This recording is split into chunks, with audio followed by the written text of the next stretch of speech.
묵상 기도로 가정 예배를 시작하겠습니다.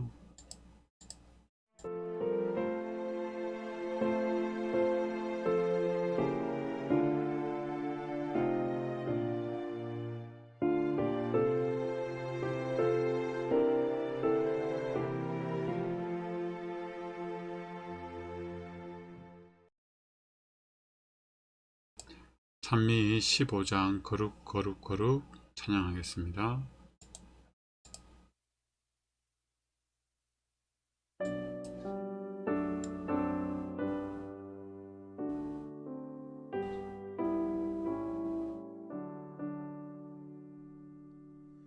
거룩 거룩 거룩 전능하신 주님 이른 아침 찬송을 드리옵니다. 거룩 거룩 거룩 자비하신 주는 성삼일체 되신 주로다. 거룩 거룩 거룩 주의 보좌 앞에 성도들이 면류관 벗어드리네. 천군 천사 모두 주께 굴복하니 영원히 위에 계신 주로다.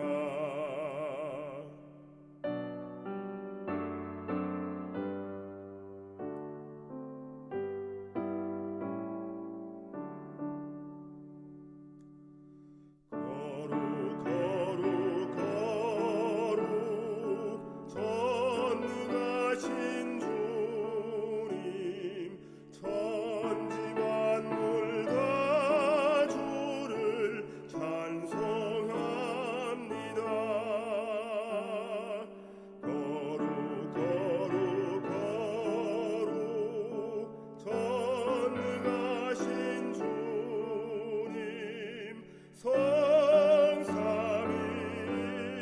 성삼일체 되신 주로다.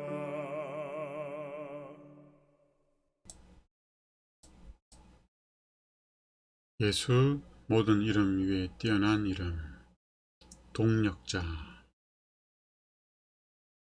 이번 기도력의 총 주제가 예수 모든 이름 위에 뛰어난 이름입니다. 그래서 예수님의 또 다른 이름들, 호칭들을 이렇게 설명을 하고 있습니다. 오늘은 지금까지 저희들에게 소개된 예수님의 다른 이름들 중에서 가장 많은 이름들이 언급되는 기도력이 아닐까 생각됩니다.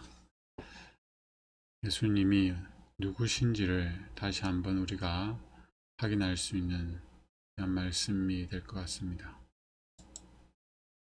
이스라엘을 다스릴 자가 내게서 나올 것이라. 그는 근본은 상고의 영혼에 있느니라. 미가서 5장 2절 말씀. 하늘에서 처음 전쟁이 시작할 때부터 반역이 영원히 정복되고 죄가 완전히 소멸할 때까지 대쟁투 역사 또한 하나님의 변함없는 사랑을 보여주고 있습니다. 대쟁투는 싸움이긴 하지만, 전쟁이긴 하지만 그 가운데에서 우리는 하나님의 사랑을 보게 됩니다. 하긴 이 대쟁투는, 선악의 대쟁투는 사랑의 싸움입니다.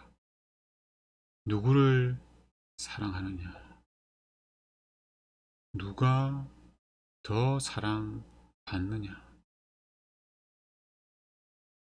무엇을 사랑하기 위하여, 누구를 사랑하기 위하여 희생할 것이냐. 이 사랑의 싸움이 계속 이어지고 있는데 우리는 이 대쟁투를 통해서 하나님의 사랑, 즉 하나님의 자비와 공의를 점점 더 명확하게 알아갈 수 있습니다. 이 하나님의 사랑과 공의가 가장 분명하게 나타난 것이 바로 예수님의 삶이었고 십자가였죠.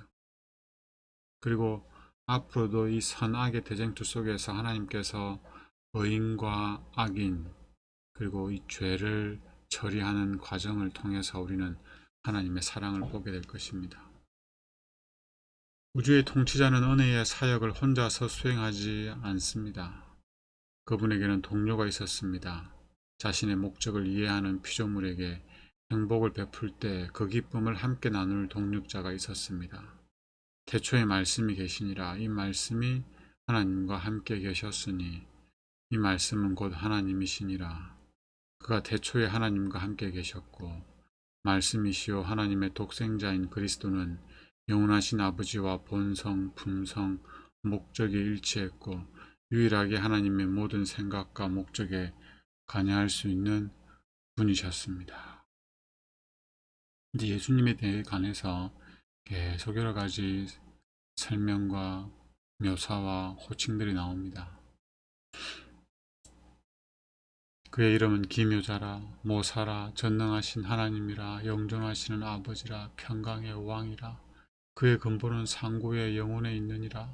또 하나님의 아들은 자신에 관하여 다음과 같이 선언하십니다. 여호와께서 그 조화의 시작, 곧 태초에 일하시기 전에 나를 가지셨으며 만세 전부터 내가 세움을 받았나니 또 땅의 기초를 정하실 때에 내가 그 곁에 있어서 창조자가 되어 날마다 그의 기뻐하신 바가 되었으며 항상 그 앞에서 즐거워하였으며 아버지께서는 하늘의 모든 존재를 창조하실 때 자신의 아들을 통해 일하셨습니다. 만물이 그에게서 창조되되 왕권들이나 주권들이나 통치자들이나 권세들이나 만물이 다 그로 말미암고 그를 위하여 창조되었고 천사들은 하나님의 일꾼들입니다. 그분의 임재에서 끝없이 흘러나오는 빛을 내뿜으면서 빠른 날개로 신속하게 날아다니며 그분의 뜻을 실행합니다. 그러나 하나님의 기름 부음을 받은 자요 그 본체의 형상이요 하나님의 영광의 강체이신 아들은 그의 능력의 말씀으로 만물을 붙드시며 모든 천사를 다스리십니다. 영광스러운 높은 보좌는 태초부터 우리 성소가 있는 곳이었습니다. 주의 나라의 규는 공평한 규입니다. 존귀와 위엄이 그의 앞에 있으며 능력과 아름다움이 그의 성소에 있도다. 예수님을 묘사하는 많은 호칭들이 있습니다. 이 일을 통해서 예수님이 어떤 분인지 우리가 풍성하게 이해할 수가 있는 거지요. 그러나 우리에게 가장 감동이 되는 호칭은 하나님의 아들. 이보다 더 감동적인 건 세상 죄를 지고 가는 하나님의 어린 양. 오늘은 언급되지 않았지만 이 말씀이 하나님께서 죄인을 구원하기 위하여 무엇을 희생하셨는지, 그리고 예수님께서 죄인들을 구원하기 위하여 어떤 희생을 치르셨는지 분명하게 우리에게 이해할 수 있도록 해줍니다. 세상 죄를 지고 가는 하나님의 어린 양. 이분이 바로 하나님의 동력자이셨습니다.